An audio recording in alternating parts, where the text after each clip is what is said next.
Hello दोस्तों, let's crack it में आप लोगों का स्वागत है। 16 से 30 जून 2021 की डाउन टू अर्थ मैगज़ीन आप लोगों के सामने है। ओके, और इस मैगज़ीन के अंदर हम डिस्कस करने वाले हैं कि क्या क्या चीज़ें हैं। टोटल आप देखें तो 60 पेजेस मैगज़ीन के अंदर थे, जिसमें से कि 5 से 8 पेजेस जो थे वो कोविड-19 के थे, उनको हटा दिया गया है। शुरू में ही 5 पेजेस जो हैं वो आपके एडवर्टाइजमेंट के थे, उनको भी हटा दिया गया है। तो टोटल आप देखें तो 48 पेजेस हैं यहाँ पर, जो कि आपके काम के हो जाते हैं। बहुत ज़्यादा इंपॉर्टेंट मैगज़ीन है।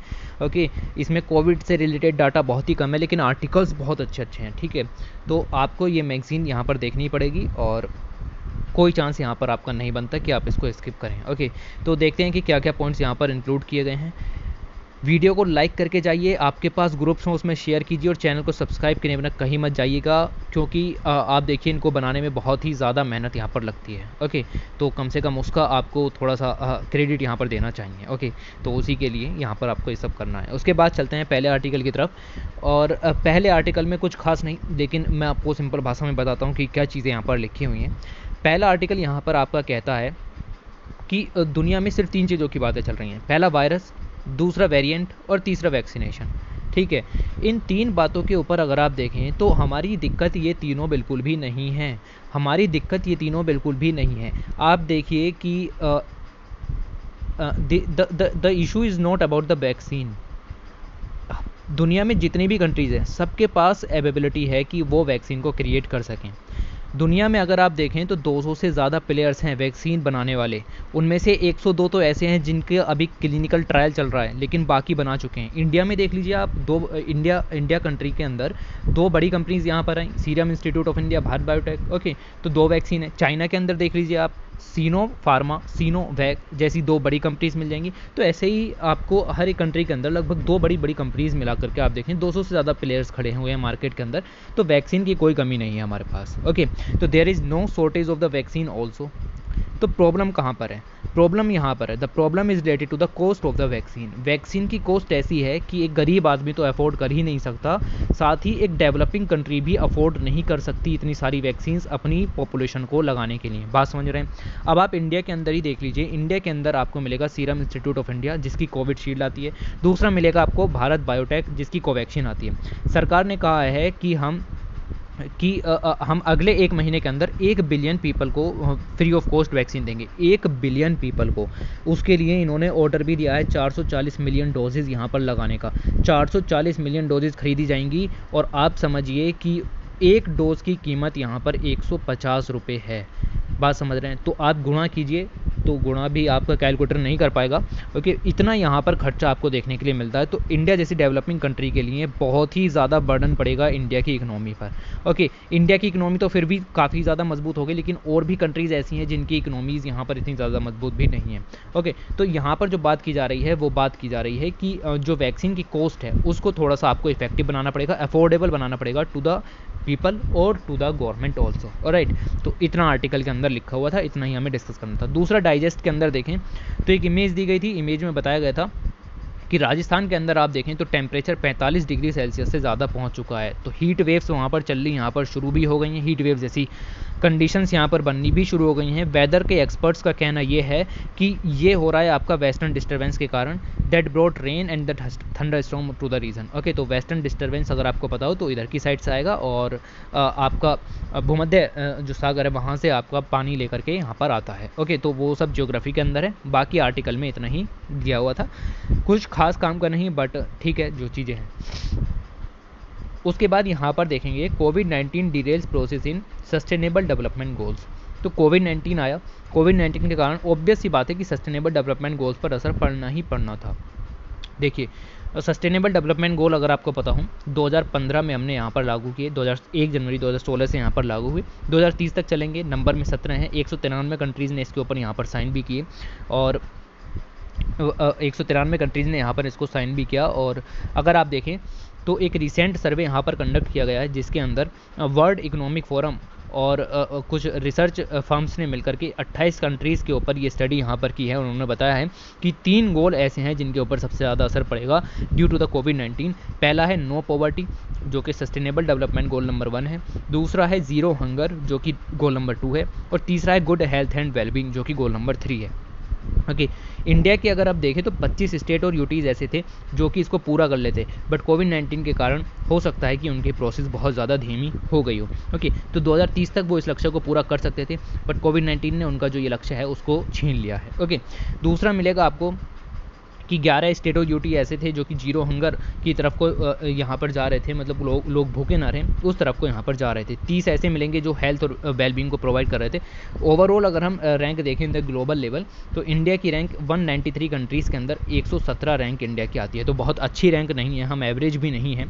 ओके तो इस चीज़ को यहाँ पर ध्यान में रखिएगा, हम वर्स्ट कंट्री के रूप में यहाँ पर आते हैं। ओके तो एवरेज से भी हम आगे चले गए हैं।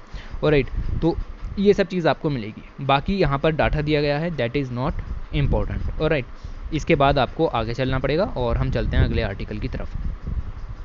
ये आर्टिकल यहाँ पर दिया गया है, scientist scramble to detect the solar storm. मई के अंदर आपका एक जियो मैग्नेटिक सोलर स्टॉर्म यहाँ पर डिटेक्ट किया गया। ओके अब जियो मैग्नेटिक सोलर स्टॉर्म जो स्टॉर्म है यहाँ पर ये डिफ़िकल्ट है टू प्रेडिक्ट करना, इसका हम प्रेडिक्शन नहीं लगा सकते कि ये कब आने वाला है। 8 मिनट का अंतर मिलता है, सिर्फ 8 मिनट में ही अगर आपको कुछ कर पा रहे हैं तो कर लीजिए इसको डिटेक्ट करने के लिए, वरना आप नहीं कर सकते इसको डिटेक्ट। तो इसके लिए एफर्ट लगाए जा रहे हैं to the improve space weather protection system. तो स्पेस वेदर प्रोटेक्शन सिस्टम को इम्प्रूव करने के लिए यहाँ पर पूरी तरीके से काम किए जा रहे हैं। इसका कोई एडवर्स इम्पैक्ट नहीं देखने के लिए मिला, लेकिन थोड़ा डिस्टर्ब हुआ in the communication and the navigation system. Alright solar storm कब होकर होते हैं? When particles from the sun outermost surface, जिनको हम कोरोना कहते हैं, उस ये वो वाला कोरोना नहीं है, ये सूरज का जो सरफेस होता है ना, ये वो वाला कोरोना है, ठीक है। और इससे जो पार्टिकल्स हैं वो इरप्ट होते हैं, इंटरेक्ट होते हैं with the earth magnetic field. Okay इस तरीके से आपके सोलर स्टॉर्म यहाँ पर आते हैं। ये दो तरीके से होते हैं, पहला और आपका ऑरोरा बोरियलिस जिसको नॉर्दर्न लाइट भी कहते हैं, और एक होती है जियो मैग्नेटिक स्टॉर्म। तो ये जो जियो मैग्नेटिक स्टॉर्म है ये आपके डिफिकल्ट होते हैं प्रेडिक्ट करने के लिए। 8 मिनट का वार्निंग साइन आपको यहाँ पर मिलता है, इसके लिए हमारे पास टेक्नोलॉजी नहीं है और इस टेक्नोलॉजी को डेवलप करने की बात चल रही है कि इनको डिटेक्ट किया जा सके ताकि प्रिवेंशन मेजर्स भी लिए जा सकें। सिंपल सा पॉइंट आपको यहाँ पर याद रखना है। दूसरी चीज़ आपको यहाँ पर मिलेगी कि दुनिया भर के अंदर अगर आप देखें तो लीगल रिकॉर्ड्स लिया जा रहा है टू द क्लीनर एयर। दुनिया भर की कोर्ट इस चीज़ को यहाँ पर सुन रही हैं कि राइट टू क्लीन एयर लोगों को प्रोवाइड नहीं किया जा रहा है। ये सब एग्जाम्पल आपको देखने के लिए मिल जाएंगे, जैसे EU कोर्ट ऑफ जस्टिस के अंदर भी ये मामला गया था कि लोगों को उनके राइट ऑफ क्लीन एयर यहाँ पर नहीं मिल रहे हैं। रीज़न अलग अलग हो सकते हैं। ओके जैसे आपको मिलेगा साउथ अफ्रीका के अंदर भी मिल जाएगा। ओके उसके बाद आप यहाँ पर देखेंगे तो बहुत सारी कंट्रीज़ के अंदर इस तरीके के इश्यूज़ यहाँ पर चल रहे हैं। जकार्ता के अंदर है तो गवर्नमेंट वहाँ पर एयर पोल्यूशन को कर्व नहीं कर पा रही है। नाइट्रोजन ऑक्साइड के लेवल हैं, सल्फर डाइऑक्साइड के लेवल हैं, उनको सब आपका कह सकते हैं कि कर्व नहीं कर पा रही है, उनको ढंग से आप कह सकते हैं कि क्लीन नहीं कर पा रही है एटमॉस्फेयर को। तो उसकी वजह से यहाँ पर केस जो हैं वो बढ़ते चले जा रहे हैं कोर्ट्स के अंदर। दुनिया भर का मामला ये बताया जा रहा है। ओके उसके बाद आप क्वेरी के अंदर देखेंगे इस बार दिखाया गया है ब्लू व्हेल्स के बारे में जो कि इंडियन वाटर्स में अभी अपेयर होनी शुरू हुई। ओके आप देखिए for the first time researchers को यहाँ पर जो रिसर्चर्स थे यूनिवर्सिटी ऑफ वाशिंगटन US के, उन्होंने डिटेक्ट किया ब्लू व्हेल्स को लक्षद्वीप कोस्ट के ऊपर। ओके लक्षद्वीप के अंदर इनको यहाँ पर डिटेक्ट किया गया। द ग्रुप में be of the pygmy blue whale. Blue whale आपको पता हो तो सबसे बड़ी होती है और the smallest of the mammal sub species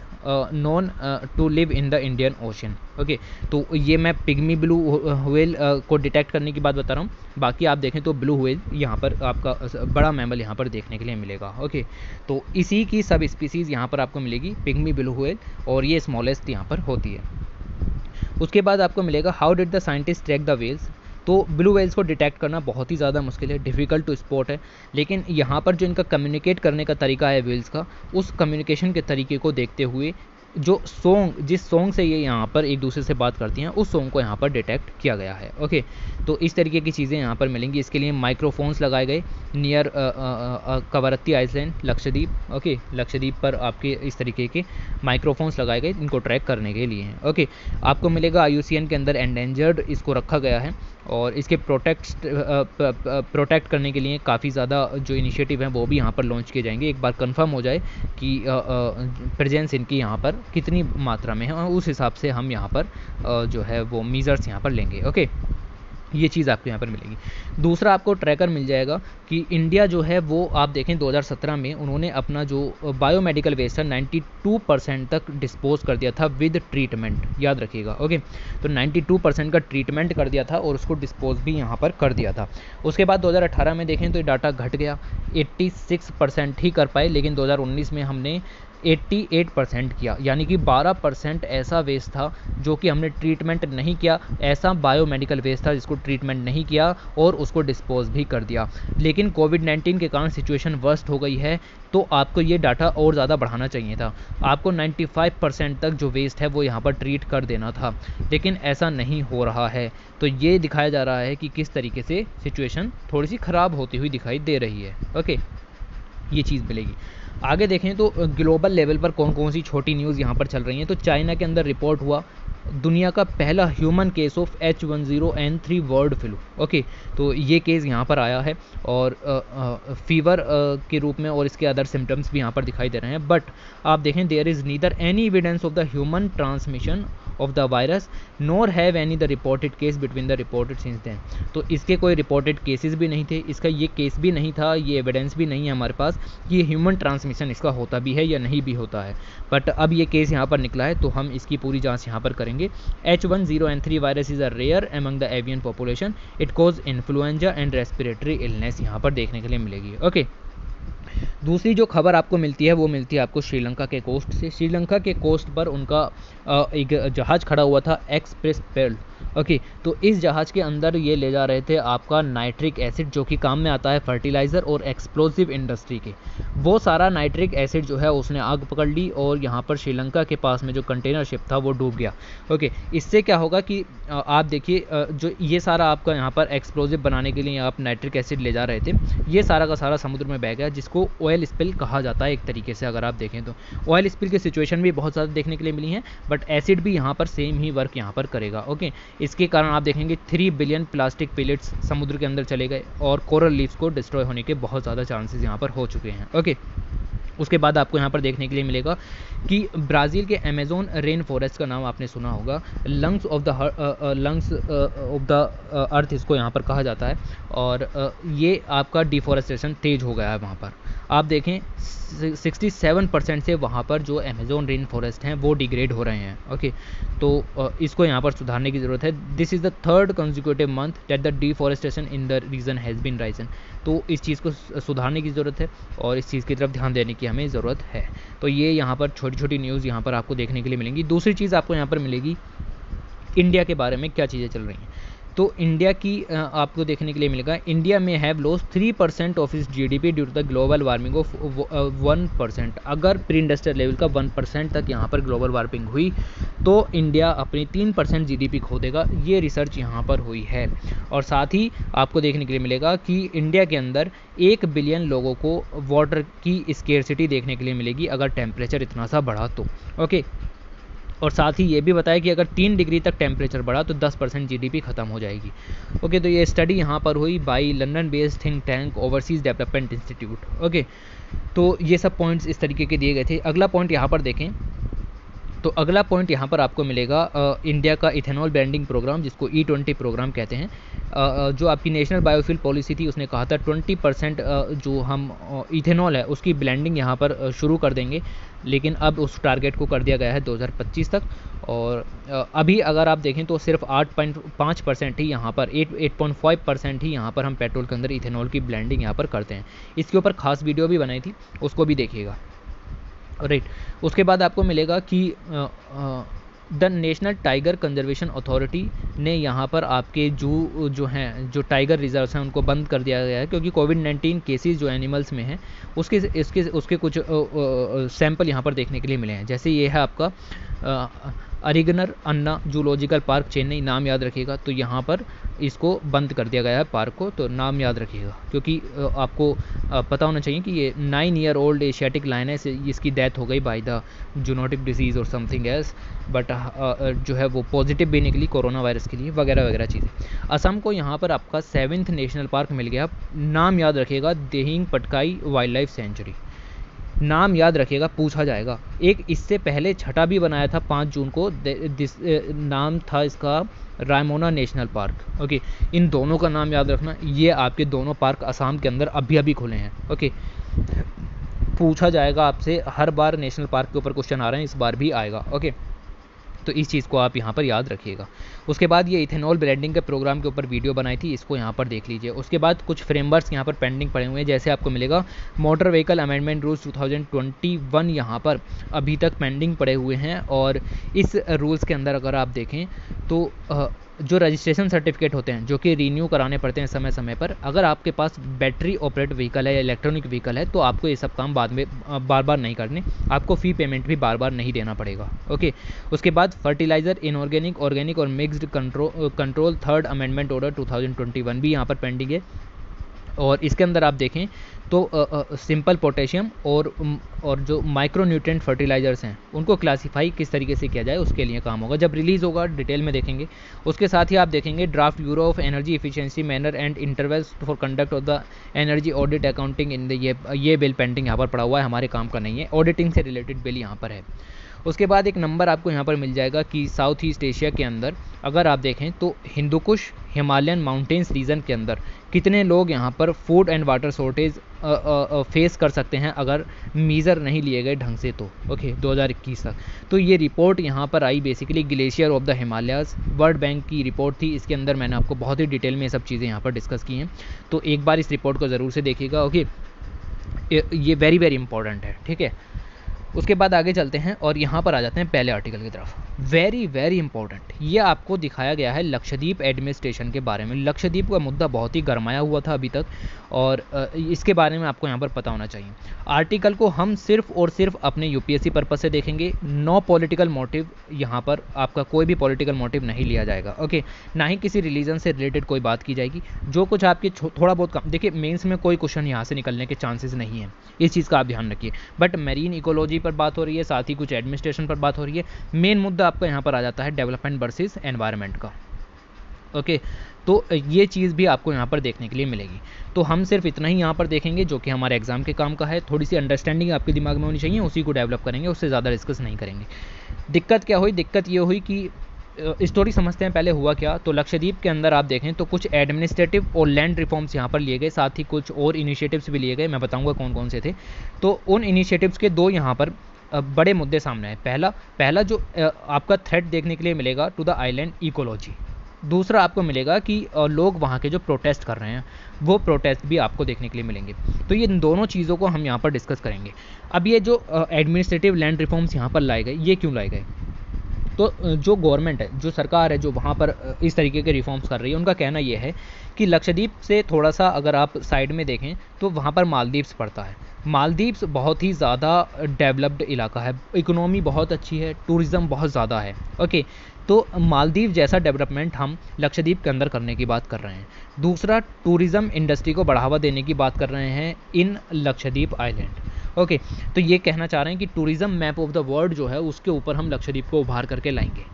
तीसरा कह रहे हैं कि हम इकोनॉमिक डेवलपमेंट करेंगे लक्षद्वीप का, ठीक है। तो इन तीन मुद्दों से रिलेटेड, इन तीन आकांक्षाओं से रिलेटेड यहाँ पर ये जो लॉज यहाँ पर लाए गए, इन्होंने यहाँ पर प्रोटेस्ट को बढ़ावा दिया, उसको हम यहाँ पर डिस्कस करना शुरू करते हैं, ठीक है। पहला जो ये बिल लेकर के आए या रेगुलेशन या ऑर्डिनेंस लेकर के आए वो था draft prevention of the anti social activities regulation 2021। Island के ऊपर क्रिमिनल एक्टिविटीज़ ना हो, उसको यहाँ पर ये कम करना चाह रहे थे, क्रिमिनल एक्टिविटीज़ को। ओके, उसके लिए बहुत सारे सेक्शन नंबर 13 है, सेक्शन 8 है, सेक्शन 3 है। देखो डिटेल में मत जाना, मैं पहले ही बता रहा हूँ, यही गलती करते हो आप मैगजीन पढ़ते हुए, तभी तो ये वीडियो बनाई जा रही है। ओके, तो ये डिटेल में मत जाना, मतलब डिटेंशन किया जा सकता है किसी का भी विदाउट प्रायर परमिशन और वगैरह वगैरह चीज़ें। अब आप ये देखिए कि लक्षद्वीप के अंदर इस तरीके का एक्ट लाने की कोई भी ज़रूरत नहीं थी। लक्षद्वीप के अंदर कंट्री का सबसे कम क्राइम रेट मिलता है। 2019 में लक्षद्वीप के अंदर चोरी तक का एक मामला नहीं सामने आया। तो ये एक्ट लाकर आप क्या साबित करना चाह रहे हैं? बात समझ में आई? तो एक्ट तो आप बहुत अच्छा लेकर के आए हो, ठीक है, बट आपने गलत जगह पर एक्ट ला दिया। उस जगह पर ज़रूरत नहीं है इस एक्ट की, तो आपने वो जगह पर एक्ट क्यों लाए? बात समझ में आई? तो पहला मुद्दा ये हो गया। दूसरा मुद्दा आपको यहाँ पर मिलेगा draft Lakshadweep animal preservation regulation 2021 लाए। इस एक्ट के अंदर आपको मिलेगा कि selling and buying beef and beef product, जो बोवाइन एनिमल्स हैं, गाय भैंस, ये इन सबका जो है वो मीट यहाँ पर सेलिंग और बाइंग बंद कर दी गई है। ओके, एक्ट बहुत अच्छा है, ठीक है, लेकिन यहाँ पर जो लोग ये कह रहे हैं, आप देखिए सेंसस 2011 के हिसाब से लक्षद्वीप की 96% पॉपुलेशन मुस्लिम है। क्या मुस्लिम पॉपुलेशन के हिसाब से ये डिसीजन सही है? ओके, ज़्यादा डिटेल में नहीं जाऊँगा। ओके, कंट्रोवर्शियल इश्यूज़ हैं, चलते रहते हैं ऐसे ही, बट आप खुद ही समझदार हैं, इतना चीज़ें आप यहाँ पर समझ सकते हैं। तीसरा यहाँ पर चीज़ें आई ड्राफ्ट लक्षद्वीप पंचायत रेगुलेशन 2021। इस एक्ट के, इस ऑर्डिनेंस के रेगुलेशन के तहत इन्होंने कह दिया अगर 2 से ज़्यादा बच्चे किसी के हैं तो ग्राम पंचायत का इलेक्शन नहीं लड़ पाएगा। आप मुझे बताइए कि लक्षद्वीप के अंदर पॉपुलेशन जो ग्रोथ है वो पहले से ही कम हो चुकी है। 17% पॉपुलेशन ग्रोथ थी, 6% रह गई है। तो पहले से ही पॉपुलेशन अगर कम हो रही है तो पॉपुलेशन कंट्रोल करके आप क्या साबित करना चाह रहे हैं? वहाँ कहाँ पॉपुलेशन कंट्रोल करोगे जहाँ पर पहले से ही पॉपुलेशन कंट्रोल हुई पड़ी है? ऑल इंडिया में लागू कीजिए, ठीक है। तो आप ये इस तरीके की जो हरकत यहाँ पर कर रहे हैं, मतलब एक्ट बहुत अच्छा है, देखिए सभी एक्ट यहाँ पर सही जा रहे हैं, लेकिन आपने जगह बहुत गलत चुनी है एक्ट को लागू करने के लिए। दिक्कत सिर्फ इतनी सी यहाँ पर आ चुकी है। बात समझ गए आप मेरी? तो ये चीज़ मिलेगी। अगला मिलेगा draft Lakshadweep development authority regulation. ये आपका बिलोंग करता है इकोलॉजी को हर्ट करने से। आपका टूरिज्म इंडस्ट्री को बढ़ावा दिया जाएगा, बिल्डिंग्स बनाई जाएंगी, इंजीनियरिंग वर्क होगा, माइनिंग इंडस्ट्री को वर्क मिलेगा, क्वेरिंग है, ठीक है। इन सबको यहाँ पर आपका वर्क किया जाएगा, जिससे आप समझिए कि आइलैंड का जो डेवलपमेंट है वो किया जाएगा। बट उसके साथ आप देखें इकोलॉजी बहुत बुरी तरीके से हर्ट होने वाली है। तो कुछ जो एनवायरमेंटलिस्ट हैं वो यहाँ पर इस बिल का भी विरोध कर रहे हैं, इस रेगुलेशन का भी विरोध कर रहे हैं। तो पहले 3 बिल आपने गलत जगह पर लॉन्च किए और चौथा भी आपने गलत जगह पर ही लॉन्च किया। क्यों? क्योंकि बहुत ही फ्रेजाइल इकोसिस्टम है लक्षद्वीप का। ओके, तो इस चीज़ को देखते हुए, साथ ही और भी मुद्दे चल रहे थे कोविड-19 वगैरह से रिलेटेड, बट आप समझिए इतना ही काफ़ी है। उसके बाद आपको यहाँ पर मिलेगा इन्होंने काम भी शुरू कर दिया, जैसे आपके जो फिशरमैन हैं उनके जो शेड थे उनको डिमोलिश करना भी शुरू कर दिया। आप देखिए कि 4 मेगा प्रोजेक्ट यहाँ पर लॉन्च किए गए इन द आइलैंड जहाँ पर लोग रहते हैं। तो मैं अभी आपको एक और चीज़ खास बताने वाला हूँ। कहने का मतलब ये है, पहले आप ये स्लाइड देखिए। टोटल आइलैंड जो हैं आपके इस आर्चिपेलागो के अंदर, लक्षद्वीप के अंदर, वो टोटल 36 आइलैंड्स हैं। उसके अंदर आपको मिलेगा 10 ऐसे हैं जिन पर लोग रहते हैं। उन 10 पर अगर आप रेगुलेशन लेकर के आओगे, like the banning of the beef और वगैरह वगैरह चीज़ें, वहाँ पर पॉपुलेशन भी रहती है, तो उन लोगों को दिक्कत आनी स्वाभाविक है। ओके, तो मुद्दा यही है कि आप इनहेबिटेड जो आइलैंड है जहाँ पर लोग रहते हैं, उन आइलैंड पर कुछ मत कीजिए। आप जिन आइलैंड पर लोग नहीं रहते, जो बाकी के 26 बचे, उनको डेवलप कर लीजिए, कोई दिक्कत नहीं है। बट इन्हें डेवलप करने हैं वो इनहेबिटेड आइलैंड जो कि जिस पर लोग रहते हैं। बात समझ में आई? तो मुद्दा आपको ये मिलेगा। जैसे ये है आपके 2 आइलैंड हैं, सुहेली और द चेरियम। ये दोनों वैसे तो अनइनहेबिटेटेड है, यहाँ पर लोग नहीं रहते, लेकिन जब मौसम होता है फिशरीज़ वगैरह का तो लोग यहाँ पर रहने के लिए आते हैं। उसके बाद आपको मिलेगा मिनिकॉय और द कदमत आइलैंड। यहाँ पर आप देखिए पॉपुलेटेड हैं, पूरी तरीके से लोग यहाँ पर रहते हैं, विद डेवलपमेंट प्लान अंडरवे। यहाँ पर भी आपके डेवलपमेंट्स आप यहाँ पर करने की बात कर रहे हो। तो ये चीज़ें हर्ट कर रही हैं लोगों को। और आपको मिलेगा कि डेवलपमेंट जो है, the development in the island has to be as per the integrated island development plan, जो कि union ministry of environment, forest and climate change ने 2015 में अप्रूव किया था। तो यहाँ के लोगों का कहना ये है कि नीति आयोग ने और यहाँ पर मिलकर के अपना मिनिस्ट्री ने एक बहुत अच्छा प्लान बनाया था, इंटीग्रेटेड आइलैंड डेवलपमेंट प्लान। उसके अनुसार डेवलपमेंट कीजिए, आप इसके अनुसार डेवलपमेंट मत कीजिए। जस्टिस रविंद्रन कमेटी को याद रखिएगा, पीटी में पूछ लेगा किस चीज़ से रिलेटेड है, तो इन्हीं सब चीज़ों से ये कमेटी रिलेटेड है। बाकी डिपेंड करता है ऑप्शन में क्या दिया गया है। ओके, तो ये चीज़ आपको यहाँ पर समझनी थी थोड़ी सी, उस चीज़ को समझ लिया। कंट्रोवर्सी दी गई थी, जैसे no evidence 2 child policy is effective. 2 child policy effective है, इस चीज़ के कोई एविडेंस नहीं है। पॉपुलेशन कम होगी, इस चीज़ के एविडेंस नहीं है। ओके, दूसरा मिलेगा टूरिज्म इंडस्ट्री को बढ़ावा दोगे, ठीक है बढ़ावा दो, लेकिन उससे वेस्ट जनरेट होगा, उसका क्या करोगे? ओके, तो ये चीज़ मिलेगी। तीसरा मिलेगा कि आपने जो इंटरफियर किया है इन द ईटिंग हैबिट्स, जो मैंने आपको वो prevention on the cow Slater वगैरह चीज़ें बताई आपको वहाँ पर, तो लोग जो हैं वो यहाँ पर उनके सेंटिमेंट्स हर्ट होते हैं वगैरह वगैरह चीज़ें, ईटिंग हैबिट्स में इंटरफेयर कर रहे हो। फिर आपको मिलेगा एक मेजर डिफरेंस, आप चाहते हो कि लक्षद्वीप को मालदीव्स की तरह डेवलप किया जाए, लेकिन आपने अंतर नहीं देखा। मालदीव्स के अंदर 1000 से ज़्यादा आइलैंड्स हैं और लक्षद्वीप के अंदर कुल 36 आइलैंड्स हैं। तो आप एक चीज़ को ये समझिए, साथ ही आप देखेंगे in the Maldives the resorts and tourism products are run by the big private company. और लक्षद्वीप के अंदर आप ये सब कैसे करोगी, बिग प्राइवेट कंपनीज वहाँ पर आएंगी तो तबाही मचाएंगी, ओके, क्योंकि इंडिया के अंदर रेगुलेशंस इतनी खास नहीं है, ओके। तो ये चीज़ आपको मिलेगी। उसके बाद आपको यहाँ देखने के लिए मिलेगा फ्रेजाइल इकोलॉजी मिल जाएगी, ओके। और लक्षद्वीप के अंदर लिमिटेड कमोडिटीज़ हैं, land as a limited commodity है, जितनी लैंड है उतनी ही रहेगी और बाकी कम हो रही है बाय द क्लाइमेट चेंज, बात समझ रहे हो, राइट। उसके बाद आपको मिलेगा कि these would increase the land and water pollution, strain the already stretched fresh water reserves. तो ये सब इशूज़ यहाँ पर उभर के आएंगे, क्लाइमेट चेंज अलग से यहाँ पर आपका डंडा लिए खड़ा हुआ है, ठीक है। एटोल ऑलरेडी वीक, तो क्लाइमेट रिलेटेड जो डिस्टर्बेंस है उसके कारण जो एटोल हैं वो पहले से ही कमज़ोर हुए पड़े हैं, उसके ऊपर आप हैवी इंफ्रास्ट्रक्चर डेवलपमेंट करोगे तो वो पूरा का पूरा आइलैंड जो है वो समुद्र के अंदर चला जाएगा, वो बात ख़त्म हो जाएगी आपकी वहाँ पर, ओके। और वो यहाँ पर ख़त्म हुआ तो उसके चारों तरफ की जो कोरल्स हैं वो ख़त्म, तो आपका जो मरीन इकोसिस्टम है वो ख़त्म। इस चीज़ को समझाने की बात मैं यहाँ पर कर रहा था, राइट। तो इतना आपको यहाँ से समझना था। अगले आर्टिकल की तरफ चलते हैं। यह है मे get lost in the details. ये कहने का मतलब, ये बात चल रही है उत्तराखंड की, मैप उत्तराखंड का है। तो उत्तराखंड के अंदर ऐसा क्या हो गया भाई, उत्तराखंड के अंदर यहाँ पर ये हुआ, उत्तराखंड पहला स्टेट बन गया है जिसने इंट्रोड्यूस किया है the gross environmental product as a measure of the progress, okay. बहुत अच्छा इनिशिएटिव यहाँ पर है।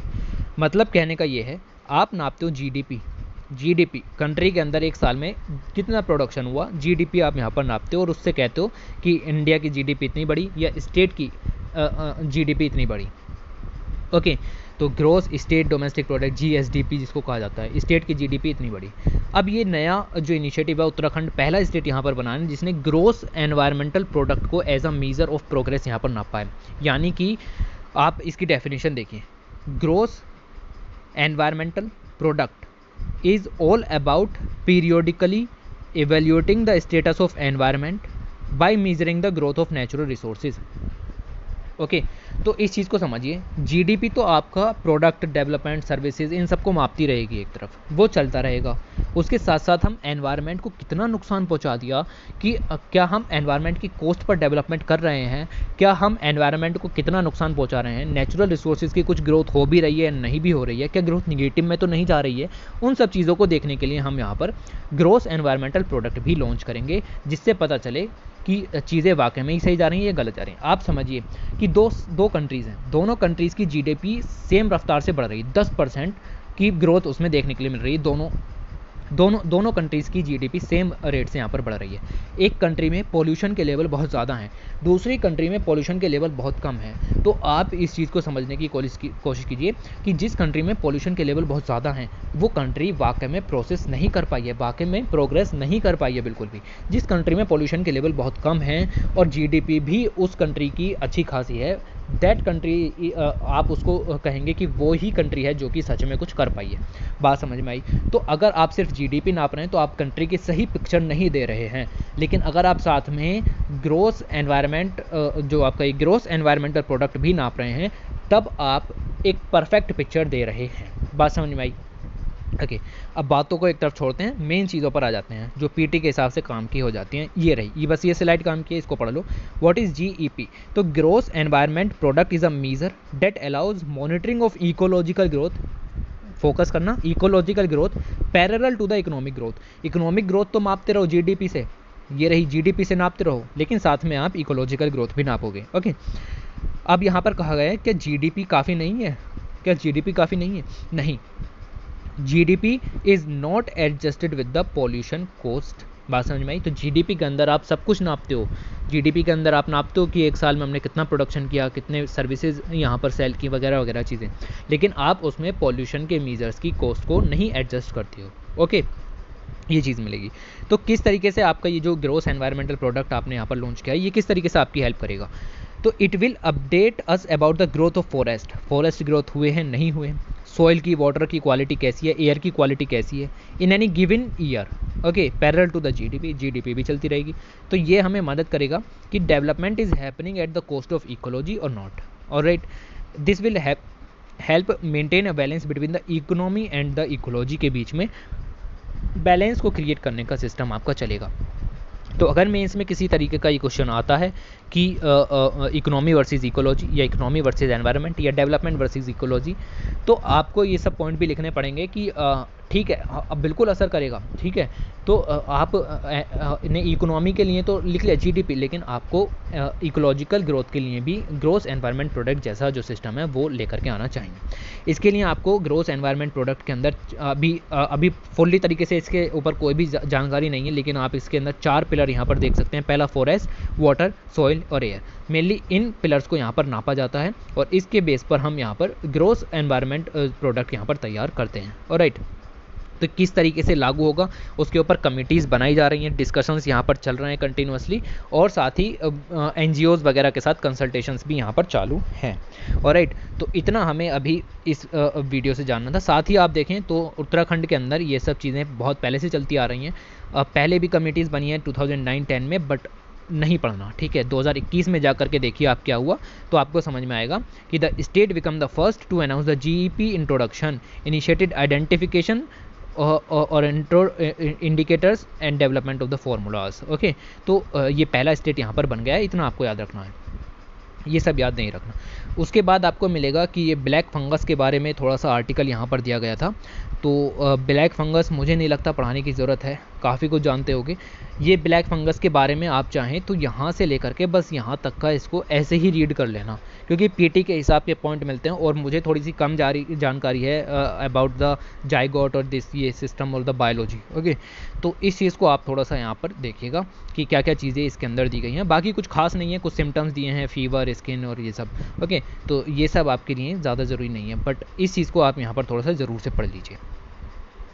उसके बाद कोविड-19 से रिलेटेड डाटा कोई ज़रूरी नहीं, ये सब डाटा यहाँ पर दिया गया था, बट एक चीज़ काम की है, ये रही क्या दुनिया को इस टाइम में किस चीज़ की ज़रूरत है। तो इस टाइम दुनिया को 5 पिलर्स की ज़रूरत है। किसी भी तरीके से वैक्सीन की एडुकेट सप्लाई प्रोवाइड करें, टेक्नोलॉजी की एडुकेट सप्लाई प्रोवाइड करें किसी भी तरीके से, वरना दुनिया तबाह हो जाएगी।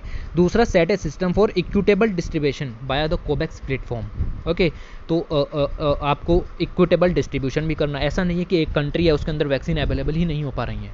ओके, तीसरा आपको रखना है कि पीपल्स को प्रोटेक्ट करके रखना है। चौथा, इंप्रूव करना है डिलीवरी सिस्टम को टू द वैक्सीन। ओके, और साथ में आपको इंप्रूव करना है पेंडेमिक प्रिपेयर्डनेस। आने वाले समय में अगर पेंडेमिक आती है या फिर 3rd wave, 4th wave, 5th wave आती हैं, तो आपको उससे तैयार रहना पड़ेगा। अभी हमने इंडिया में डेल्टा वेरिएंट के लिए फुल्ली तरीके से प्रिपेयर्डनेस करनी शुरू कर दी है। इस तरीके की बातें यहाँ पर चल रही हैं। राइट, तो ये सब चीज़ें आपको यहाँ पर मिलेंगी। उसके बाद देखें तो ये एक आर्टिकल यहाँ पर आ जाता है जो कि है regarding compulsory licensing. India afraid है of the compulsory licensing. Article को समझने की कोशिश कीजिएगा क्या बोल रहा हूँ मैं। ओके, देखिए 2 तरीके के लाइसेंस होते हैं, एक होता है वॉलंटरी लाइसेंस और एक होता है कंपलसरी लाइसेंस। हुआ क्या है, हुआ कुछ भी नहीं है, ज़्यादा डिटेल में भी जाने की ज़रूरत नहीं है। ये आपकी एक कंपनी है, जिलेड नाम की कंपनी है, और ये आप देखें तो बेसिकली मैन्युफैक्चर करती है द एंटीवायरल ड्रग रेमडेसिविर, और यहाँ पर मैं कह सकता हूँ द रेमडेफोम नाम की जो ड्रग है, उन दोनों को यहाँ पर इसके ऊपर इसको पेटेंट मिला हुआ है। याद रखिएगा, इसको पेटेंट मिला हुआ है। अब अगर ये कंपनी अच्छे से काम नहीं कर पाती है तो by this rule compulsory licensing, ये रूल WTO के अंदर ट्रिप्स एग्रीमेंट के अंदर लिखा हुआ है भाई, ठीक है। इसके तहत अगर ये कंपनी कंट्री की नीड के हिसाब से मैन्युफैक्चरिंग नहीं कर पाती है या फिर कोई हर्डल कर रही है इन प्रोवाइडिंग द वैक्सीन, तो आप इस कंपनी का जो पेटेंटिंग सिस्टम है उसको ओवरराइड कर सकते हो टू द दूसरी कंपनी। ये काम सरकार का है, बात समझ में आई। तो कंपलसरी लाइसेंसिंग के जरिए आप कर क्या सकते हो, आप इस कंपनी से पेटेंट को ले सकते हो, दूसरी कंपनी को दे सकते हो और उस कंपनी से कह सकते हो कि अब तुम प्रोवाइड करो। बात समझ में आई, ये आइडिया है। ये आइडिया इंडिया के अंदर अपनाया जाना चाहिए था, लेकिन इंडिया ने इस आइडिया को नहीं अपनाया। सुप्रीम कोर्ट ने भी कहा, हाई कोर्ट ने भी कहा कि कंपलसरी लाइसेंसिंग का प्रोविज़न यूज़ कर लीजिए, लेकिन इंडिया ने कंपलसरी लाइसेंसिंग का प्रोविज़न यूज़ नहीं किया। इंडिया ने यूज़ किया वॉलंटरी लाइसेंसिंग का प्रोविज़न। वॉलंटरी लाइसेंसिंग के प्रोविज़न के जरिए कुछ भी नहीं है, जो जिलेड नाम की ये कंपनी है, ये अपनी जो दूसरी कंपनीज हैं जिसको भी ये चाहती है उस कंपनी को पेटेंटिंग के राइट्स दे सकती है कि आप हमारी बदौलत या हमारी तरफ से वैक्सीन की मैन्युफैक्चरिंग कर लीजिए। ओके, तो ये पॉइंट आपको यहाँ पर समझना है कि इंडिया को कंपलसरी लाइसेंसिंग का प्रोविज़न यहाँ पर यूज़ करना चाहिए था, उसने यूज़ नहीं किया। और कंपलसरी लाइसेंसिंग का प्रोविज़न आप यहाँ पर देखिए यूज़ किया जाता है in the times of national emergency. तो आपको नहीं लगता कि अप्रैल और मई के दौरान जो हालत इंडिया की हुई वो नेशनल इमरजेंसी थी? जी हाँ, वो बिल्कुल थी, वो नेशनल हेल्थ इमरजेंसी थी। ओके, तो इस चीज़ को आपको यहाँ पर ध्यान रखना है। पीटी के हिसाब से 2 पॉइंट यहाँ पर दिए गए हैं।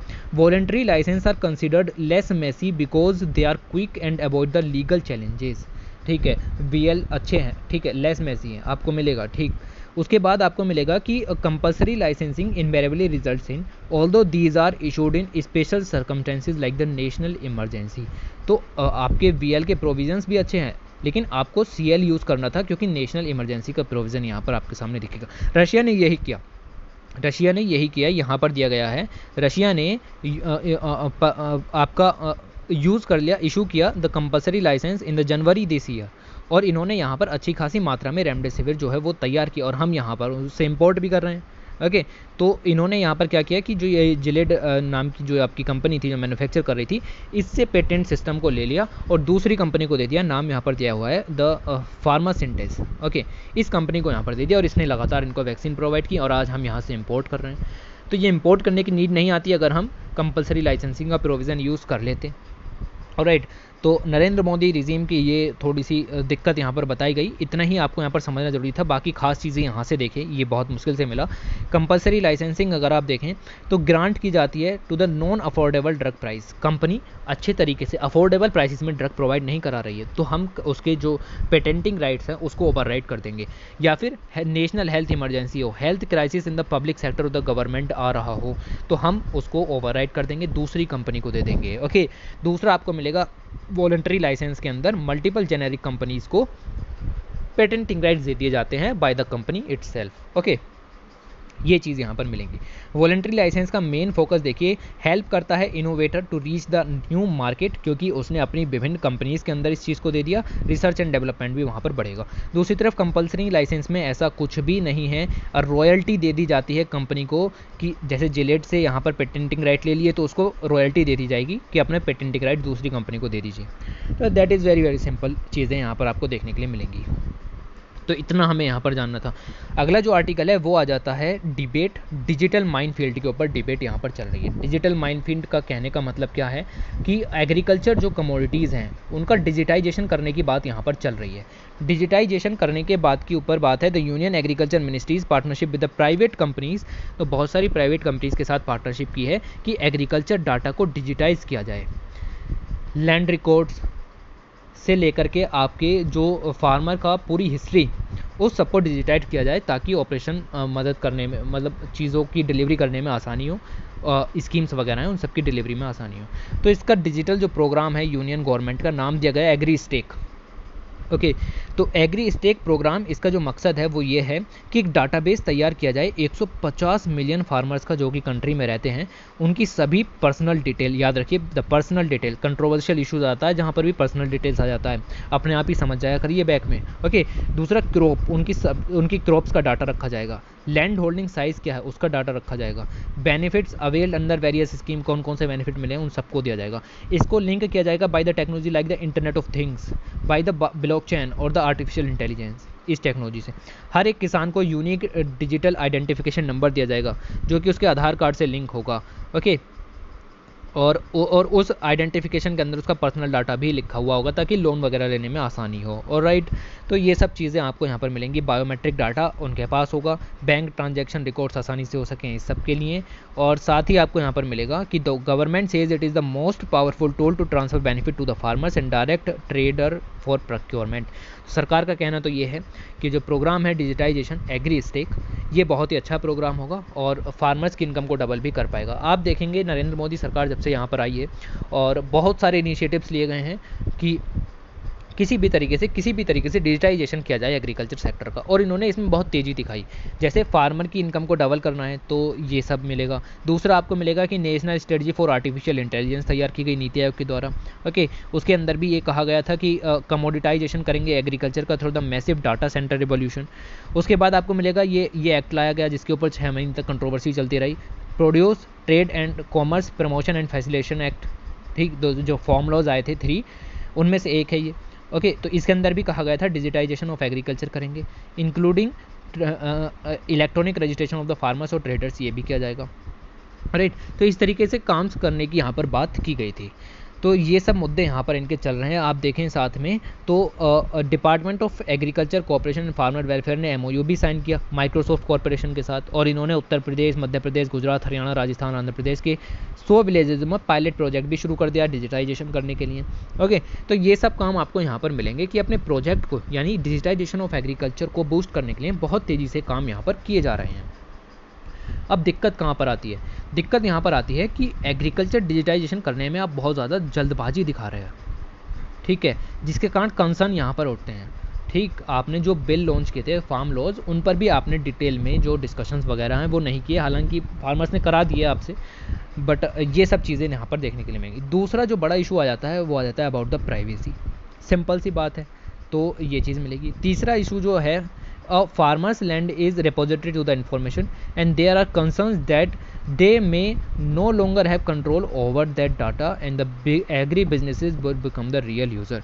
तो जो agri businesses हैं like the फर्टिलाइज़र इंडस्ट्रीज़ और द आपके जो नए नए स्टार्टअप्स यहाँ पर आ रहे हैं, उन सब के लिए डाटा अवेलेबल हो जाएगा फार्मर्स का, लेकिन फार्मर्स को इसका एक्चुअल यूज़ नहीं मिलेगा, उसको एक्चुअल बेनिफिट यहाँ पर नहीं मिलेगा। बात समझ में आई? तो इतना यहाँ पर बात हो रही है। कुछ ये प्रॉब्लम्स यहाँ पर दी गई थी कि क्या क्या प्रॉब्लम्स आने वाली हैं, जैसा अब ये प्रॉब्लम लिखी हुई है कि फार्मर्स का जो पर्सनल इन्फॉर्मेशन है वो माइक्रोसॉफ्ट के पास अवेलेबल होगा। ओके, तो ये इशू है, आ जाएगा एक तो आपके सामने। दूसरा आ जाएगा कि इंडिया के अंदर अपना कोई पर्सनल डाटा प्रोटेक्शन लॉ नहीं है, हालांकि वो बिल पेंडिंग पड़ा हुआ है, उसके ऊपर कंट्रोवर्सी चलती रहती हैं। ओके, तो अगर कुछ करना है तो ढंग से करो, ये बिल ला करके उसके ऊपर 70 दिनों तक कंट्रोवर्सी चलती रहती है। ठीक, ये सब चीज़ें अच्छी नहीं है गवर्नेंस के लिए। ओके, तो ये दूसरा मिलेगा। फिर ब्रीच ऑफ कॉन्ट्रैक्ट भी है। आपने देखा कि जो एग्रीमेंट माइक्रोसॉफ्ट के साथ किया गया है, उस एग्रीमेंट के अंदर लिखा गया है कि किसी भी तरीके से फार्मर की पर्सनल इनकम का डिस्क्लोजर नहीं किया जाएगा, लेकिन अगर एग्रीमेंट ख़त्म हो गया तो सरकार की कोई दायित्वता नहीं बनेगी। लिमिटेशन ऑफ लायबिलिटी का कंसेप्ट भी डाला गया है, तो ये भी होता है। तीसरा मिलेगा आपको the by making land records the basis for this data base the government will exclude the women farmers, क्योंकि उनके पास लैंड होल्डिंग है ही नहीं, लेकिन वो खेती में पूरा योगदान करती हैं। कुरुक्षेत्र मैगजीन पढ़ते हो हैं, उसके अंदर सब दिया जाता है कि कितना योगदान रहता है, कितना नहीं रहता है। ओके, दूसरा मिलेगा आपको जो फार्म लेबरर्स हैं या फिर शेयर क्रॉपर्स हैं, टीनेट फार्मर्स हैं, या जो एलाइड एक्टिविटीज़ में हैं, उन सब का क्या, उन सब का तो डाटा आपने इकट्ठा ही नहीं किया। राइट, तो ये सब प्रॉब्लम्स आपको यहाँ पर देखने के लिए मिलेंगी। ओके, आर्टिकल को ख़त्म करते हैं, अगले आर्टिकल की तरफ हम यहाँ पर मूव करते हैं, जो कि है रिगार्डिंग द वीनस। वीनस के बारे में आपको पता हो तो पृथ्वी की बहन कहा जाता है इसको, ठीक है, तो अर्थ सिस्टर इसको यहाँ पर कहा जाता है वीनस, और सबसे क्लोज पृथ्वी के ये यहाँ पर आपको देखने के लिए मिल जाएगा। More than 2.5 decades after the last mission of the Venus, NASA ने प्लान किए हैं कि 2 मिशन हम वीनस के ऊपर भेजने वाले हैं। पहला मिशन होगा द विंची प्लस और दूसरा होगा द वेरिटस मिशन। नाम याद रखिएगा भाई, ये पीटी के क्वेश्चन बनते हैं, इस तरीके के पूछ लिए जाते हैं। ओके, तो ये दोनों मिशन जो हैं 2028-30 तक हम यहाँ पर भेजने का प्लान है, नासा का प्लान यहाँ पर है। इससे पहले जो प्रोग्राम भेजा गया था 1994 के अंदर भेजा गया था, और लेकिन वीनस पर जो काम करना शुरू किया गया था 1960 से शुरू किया गया था, बट इसको बूस्ट मिला 1990s के बाद। ओके, और अब आप देखें तो यहाँ पर लिखा हुआ था कि 2.5 डिकेड यानी 25 साल बाद हमें फिर से वीनस की ज़रूरत क्यों पड़ गई, हमें वीनस की तरफ फोकस हमने 25 साल बाद क्यों किया। तो फोकस करने के ऊपर कारण ये था कि वीनस जो आपका ग्रह है उसके ऊपर यूके ने डिटेक्ट की अभी फॉस्फीन गैस। फॉस्फीन गैस की खासियत ये है कि इस गैस को सिर्फ और सिर्फ ऑर्गेनिक प्रोसेस के थ्रू बनाया जा सकता है। ऑर्गेनिक प्रोसेस के थ्रू बनाया जा सकता है, इसका सिंपल सा मतलब यहाँ पर ये होता है कि वहाँ पर कोई ना कोई ऑर्गेनिज्म प्रेजेंट होना ही चाहिए, तभी तो ऑर्गेनिक प्रोसेस होगी और तभी तो वहाँ पर ये ऑर्गेनिक गैस जिसको फॉस्फीन कहा जाता है उसकी उत्पत्ति होगी। अब वहाँ पर ऑर्गेनिज्म है तो आप समझिए कि वहाँ पर लाइफ है। इस चीज़ की उम्मीद में सभी कंट्रीज सामने आई और हम लाइफ दूसरे ग्रह पर ढूंढेंगे, ये कहते हुए सभी ने अपने अपने मिशन लॉन्च कर दिए। ईयू भी सामने आया, उसने कहा हम भी मिशन भेजेंगे और सभी ने मिशन भेजने शुरू कर दिए। हमारे पास एक ग्रह है पृथ्वी, हम उसको तो सुधार नहीं रहे हैं लेकिन हमें और ज़्यादा ऊपर जाना है। ओके, तो ये सब चीज़ें हैं जो हमेशा से कोलाइड करती रहती हैं। ओके, ये चीज़ें मिलेंगी। उसके बाद आप देखेंगे a week after the NASA a week after the NASA the European Space Agency, इन सभी ने अपने अपने मिशन यहाँ पर भेज दिए। इंडिया ने, रशिया ने, सब ने कहा है कि हम वीनस पर अपने प्रोब मिशन यहाँ पर भेजेंगे। साथ ही आप देखेंगे तो इसको अर्थ की ट्विन कहा जाता है और साइज़ में सिमिलर है अर्थ के, और इसकी डेंसिटी भी अर्थ के जैसी ही है। लेकिन आपको एक चीज़ मिलेगी कि जो वीनस का एटमॉस्फेयर है उसका 94% कार्बन डाइऑक्साइड है। ओके, तो ये सबसे बड़ी प्रॉब्लम वहाँ पर है कि किस तरीके से वहाँ पर पहुँचा जाए। तो उसके लिए ही ये दोनों मिशन यहाँ पर शुरू किए गए हैं। एक मिशन जो है वो यहाँ पर आपका वातावरण को क्लियर करेगा, दूसरा मिशन जो है वो उसकी मैपिंग करेगा प्लेनेट की। ओके, तो ये चीज़ आपको देखने के लिए मिलेगी कि इतना गर्म प्लेनेट है कि शीशे को भी पिघला दे।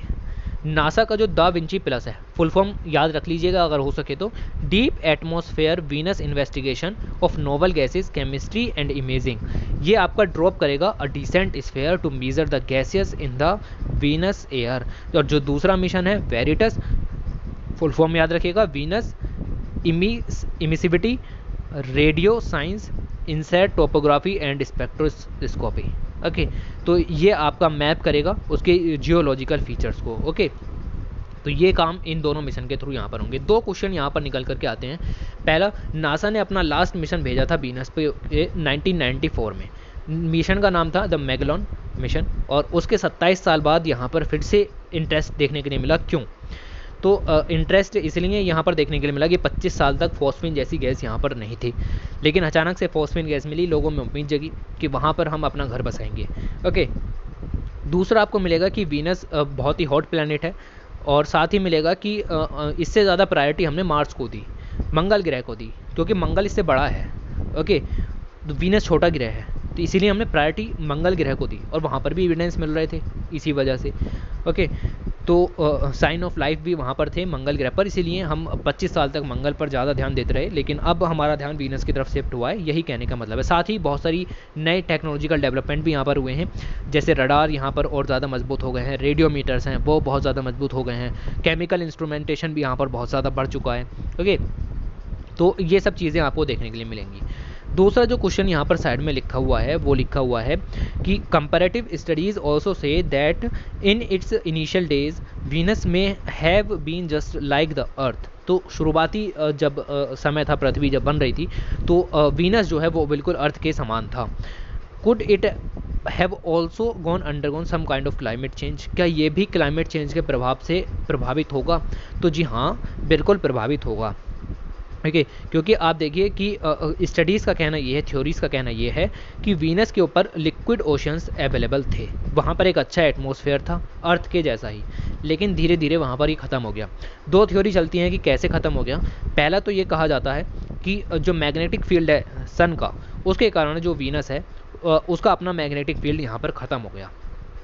राइट, तो वीनस का अपना मैग्नेटिक फील्ड यहाँ पर ख़त्म हो गया। दूसरा यहाँ पर ये कहा जाता है कि जैसे इंडिया में डेक्कन ट्रैप्स बने by the tectonic plate tectonic theory और द वोल्केनिक इरप्शन, उसकी वजह से ऐसा ही सेम काम हो सकता है कि वीनस पर भी हुआ हो, जिसकी वजह से वहाँ पर जो पानी वगैरह के चिन्ह हैं, जो ओशन है, जो लिक्विड ओशन है और एटमॉस्फेयर ऐसा यहाँ पर हो गया। तो क्लाइमेट चेंज का इम्पैक्ट तो पड़ेगा। ओके, और कहा भी जा रहा है कि ये इसी तरीके से पड़ा भी है।